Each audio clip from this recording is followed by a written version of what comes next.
नमस्कार, आप देख रहे हैं ईस्टर्न स्काई मीडिया समाचार बुलेटिन के साथ मैं हूं स्वाति ढल। अरुणाचल प्रदेश में सियासी बयानबाजी का दौर जारी है। बीजेपी विधायक तागे ताकी ने कांग्रेस सेवा दल के प्रमुख कीपा काहा के उस बयान को आधारहीन बताया है जिसमें उन्होंने सेव अरुणाचल यूथ एसोसिएशन से तागी के संबंधों का आरोप लगाया था। ताकी ने इस बयान के खिलाफ कोर्ट जाने की धमकी भी दी है।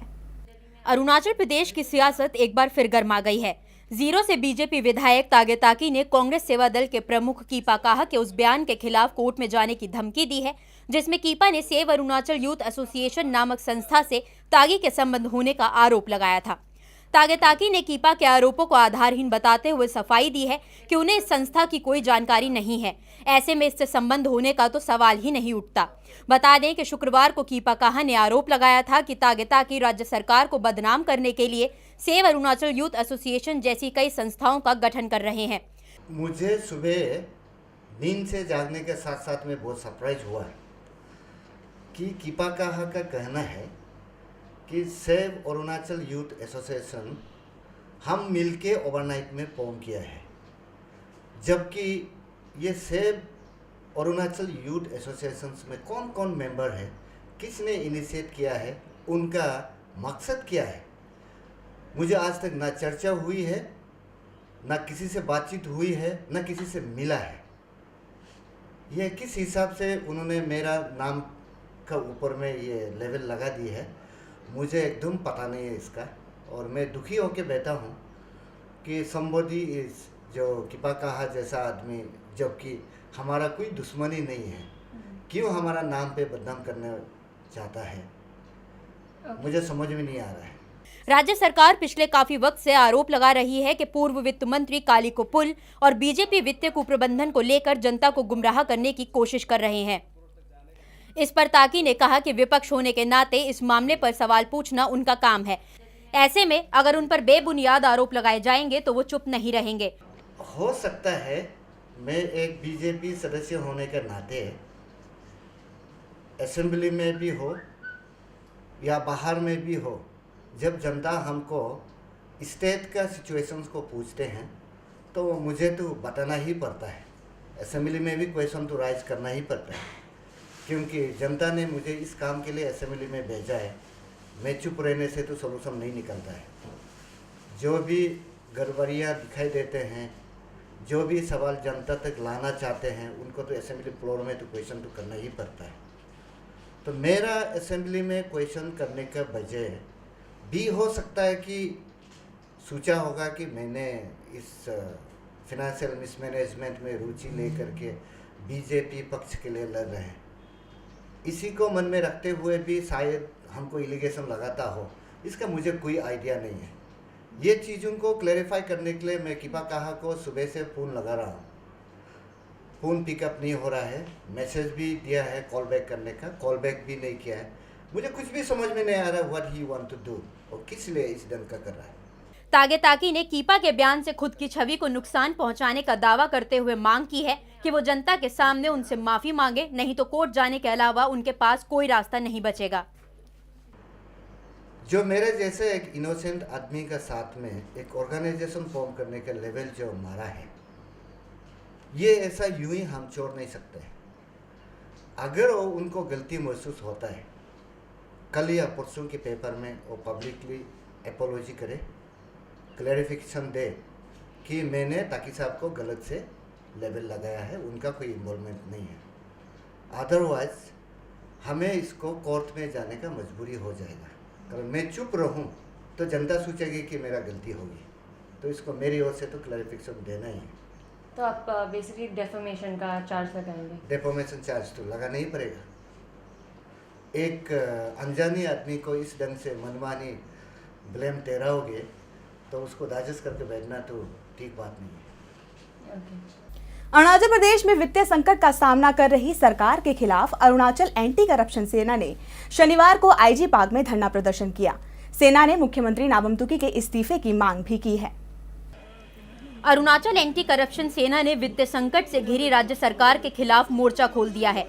वित्तीय कुप्रबंधन को लेकर अरुणाचल एंटी करप्शन सेना ने आईजी पार्क में दूसरे चरण का धरना प्रदर्शन किया और राज्य सरकार के खिलाफ जमकर नारेबाजी की। वित्तीय संकट के लिए मुख्यमंत्री नाबम तुकी को जिम्मेदार ठहराते हुए सेना ने सीएम के इस्तीफे की मांग की है।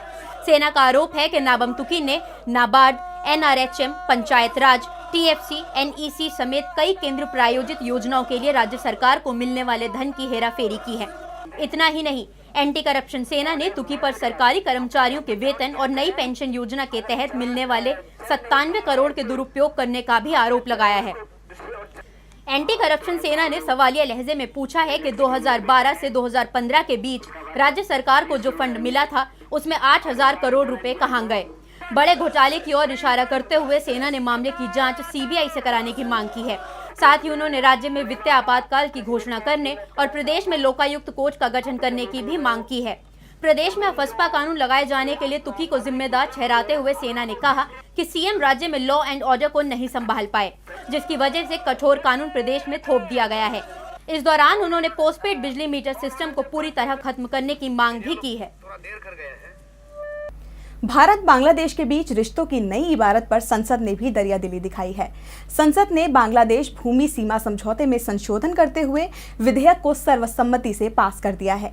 त्रिपुरा के राजस्व मंत्री बादल चौधरी ने इस पर खुशी जाहिर करते हुए कहा है कि विधेयक के पारित होने से 41 साल पुराना भारत बांग्लादेश सीमा से जुड़ा मुद्दा सुलझ जाएगा। भारतीय संसद ने बांग्लादेश के साथ उस समझौते को मंजूरी दे दी है जिसके तहत दोनों मुल्कों के बीच भूमि के टुकड़ों का लेन देन हो सकेगा। त्रिपुरा के राजस्व मंत्री बादल चौधरी ने बताया कि दोनों मुल्कों की सीमा में ऐसे क्षेत्र मौजूद हैं जो एक दूसरे के हिस्से में आते हैं, यानी भारत के कुछ इनक्लेव बांग्लादेश में है और दूसरे मुल्क के क्षेत्र भारत में है। समझौते के लागू होने से अगर बांग्लादेशी परिक्षेत्रों में रहने वाले भारतीय नागरिक वहीं पर रहना चाहते हैं तो उन्हें बांग्लादेश की नागरिकता दी जाएगी, और अगर भारतीय परिक्षेत्रों में रहने वाले बांग्लादेशी नागरिक यहीं पर रुकना चाहते हैं तो उन्हें भारत की नागरिकता दिए जाने का प्रावधान है। কিন্তু মুহুরীচর আর চন্দননগর এই দুটো বিষয় ছিল।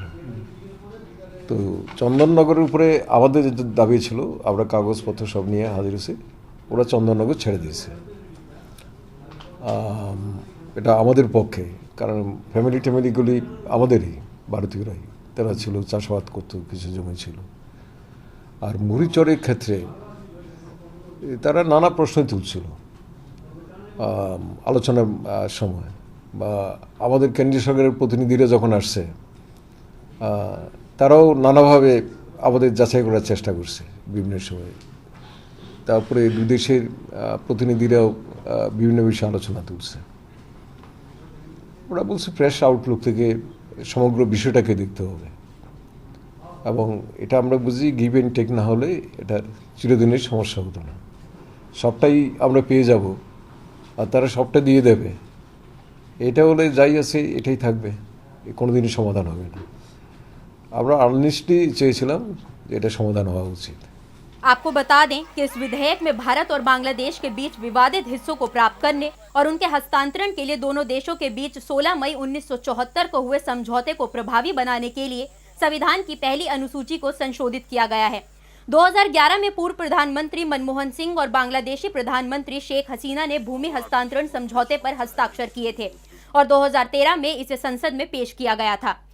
केंद्र सरकार का यह मानना है कि इस नई व्यवस्था से पश्चिम बंगाल, असम, त्रिपुरा और मेघालय प्रभावित होंगे, क्योंकि इस लेन देन में भारत के पास अपेक्षाकृत कम जमीन आने वाली है। इस समझौते के लागू होने से जहां विवादित जमीन का मुद्दा तो सुलझेगा ही, वहीं घुसपैठ की समस्या भी दूर की जा सकेगी। इसके जरिए सीमावर्ती क्षेत्रों में अवैध तरीके से चल रहे कारोबारों को नियंत्रित करना भी संभव हो सकेगा और तस्करी पर भी लगाम लगेगी। अगर ये सब बंद होता है तो राजस्व में भी बढ़ोतरी होगी। भविष्य में दोनों देशों के बीच द्विपक्षीय कारोबार में वृद्धि भी संभव है। এই ভারত বাংলাদেশ সীমান্ত এই বিরোধগুলি কেন থাকবে? আলোচনার টেবিলে আমাদের রাজ্য সরকারগুলিকে ইয়ে করে অংশ করেই তো একসঙ্গে আলোচনা করে মতামত যেটা তৈরি হয়েছে, এটাই এই চুক্তির মধ্যে দিয়ে রূপায়িত হয়েছে।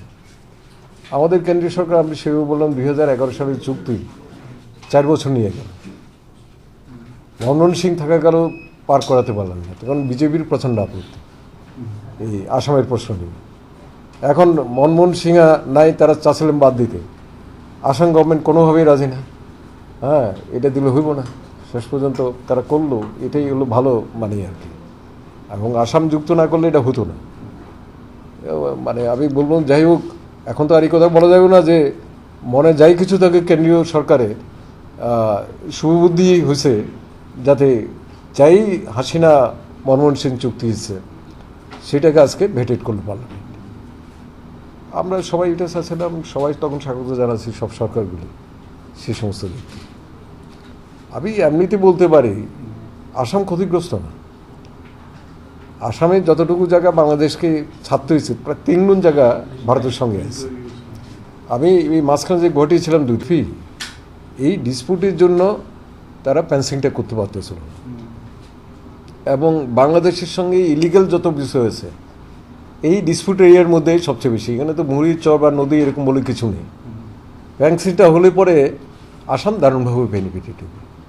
মানে ওটাকে যেভাবে ব্যবহার করা হয়, মানে দেশবিরোধী শক্তি থেকে আরম্ভ করে সবাই মিলে, বরং আসামের জন্য এটা মঙ্গল। এটা হচ্ছে আমার ওইখানকার মানুষদের সঙ্গে কথাবার্তা বলে, গুয়াহাটিতে যারা ছিল এবং 2-1 মিনিস্টার টিনিস্টার তো ছিলেন আমাদের এই মিটিংয়ের মধ্যে, তাদের সঙ্গে কথাবার্তা বলে যেটা ধারণা হয়েছে তারা এটাই চাচ্ছিলেন এই চুক্তিটা আসামের জন্য।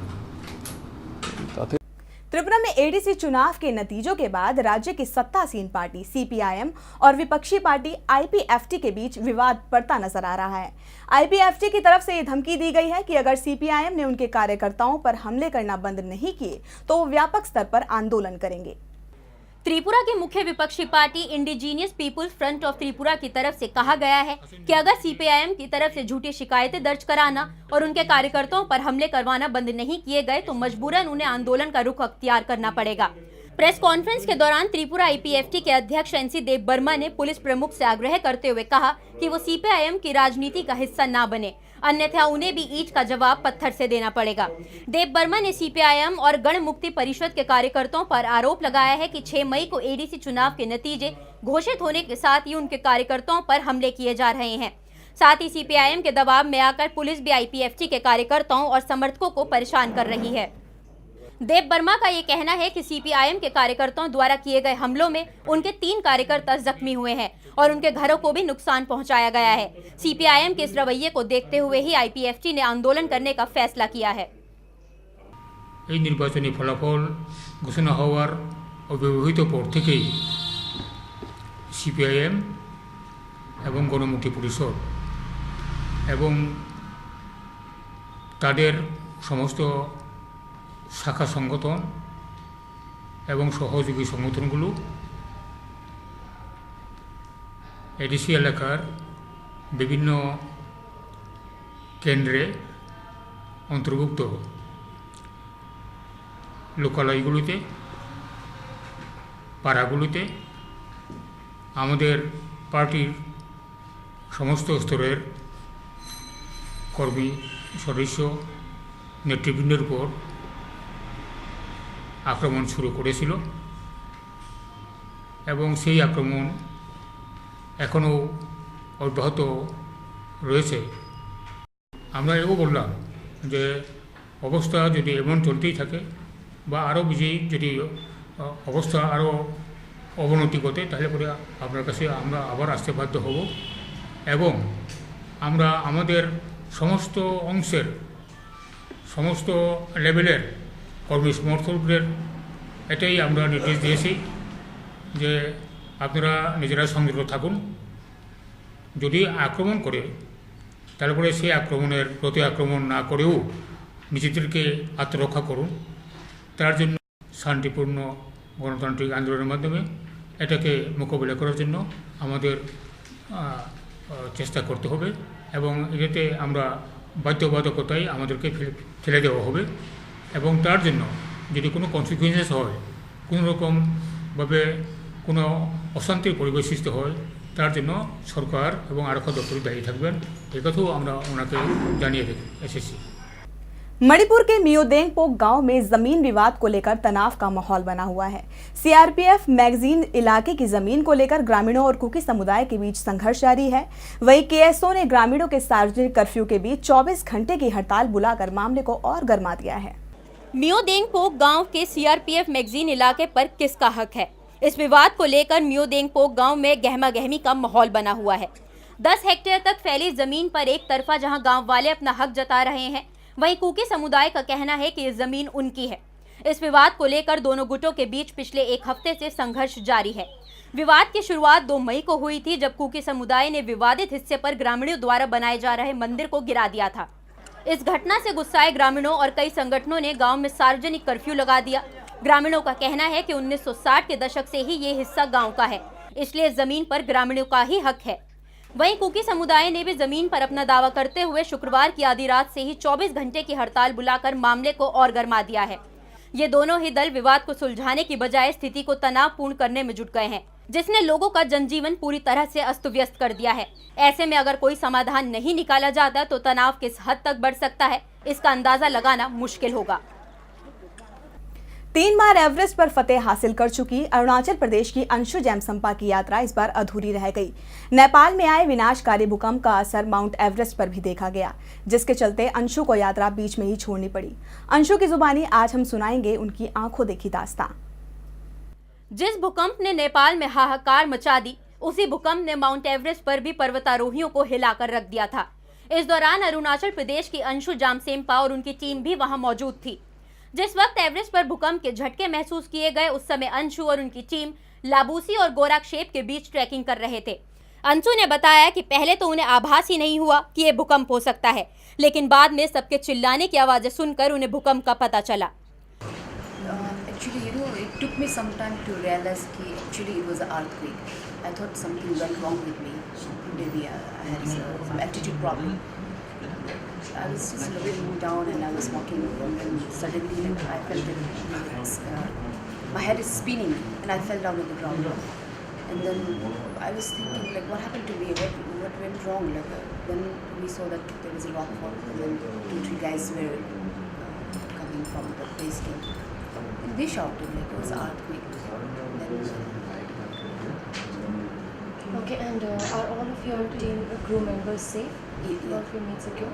All of them are safe except one Sherpa. He got injured in his hand. कुदरत की रहमत थी कि अंशु और उनकी टीम की जान बच गई, लेकिन एवरेस्ट पर फतेह हासिल करने पहुंचे करीब 18 पर्वतारोही भूकंप के आगे बेबस नजर आए और खुद को नहीं बचा सके। अन्य पर्वतारोहियों की मौत और उस आंखों देखे मंजर को बयां करते हुए अंशु बेहद ही भावुक हो उठी थी। When I reached there in the base camp, I saw that everything was scattered. People, they were looking for their beloved. Some.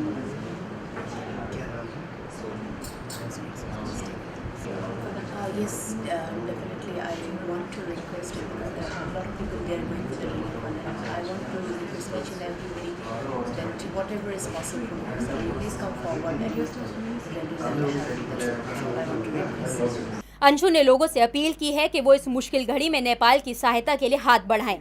इसके साथ ही उन्होंने ये भी कहा है कि वो अक्टूबर में फिर से माउंट एवरेस्ट की यात्रा पर जाना चाहेंगी, अगर उनकी यात्रा को स्पॉन्सर किया गया तो। So everything depends on the sponsorship. So if somebody is ready to sponsor me, then next season is in October. So definitely I would like to go in October. Arunachal Pradesh के 0 से विधायक तागे ताकी ने अंशु के सुरक्षित लौटने पर भगवान का शुक्रिया अदा किया और कहा कि अंशु अरुणाचल प्रदेश के युवाओं के लिए रोल मॉडल है। इसके साथ ही तागे ताकी ने भी लोगों से आग्रह किया है कि वो भूकंप पीड़ितों की मदद के लिए आगे आएं। मैं ये कल हमारा DRC से ये कहानी सुन के बहुत ही अच्छा लगा, तो मैं उनका सेफ रिटर्निंग और सुरक्षित रिटर्निंग के लिए मैं हर देव देवताओं को मेरी ओर से भी आभारी प्रकट करना चाहूँगा कि उनको सही सलामत बचाया और तंदुरुस्ती पूर्वक हमारा साथ में वापस लाए। कारण ये अंशु जी एक ऐसे है जो हमारा यूथ को इनकरेज करने में स्टेट में बहुत ही मददगार है और बहुत इनकरेजिंग। और नेपाल अर्थक्वेक के विक्टिम्स के लिए कैसा टाइप का सहयोग रहना चाहिए, आप बोलना चाहिए? नेपाल का अर्थक्वेक विक्टिम के लिए मैं बहुत दुखी हूँ, पर मैं भी जनता को यही अपील करता हूँ कि अपना हिसाब से जो भी कंट्रीब्यूट कर सकता है, जो गुजर गया इस दुनिया से हम उसका ऊपर तो कुछ नहीं कर पाएंगे, पर जो बच्चे हैं उनका पुनर्वास के लिए कुछ भी धनराशि हो, कोई भी चीज़ हो, सामग्री हो, मदद कर सके तो बहुत अच्छा है। ये मेरा सभी जनताओं से प्रार्थना है। खबरों के इस अंक में फिलहाल इतना ही। नमस्कार।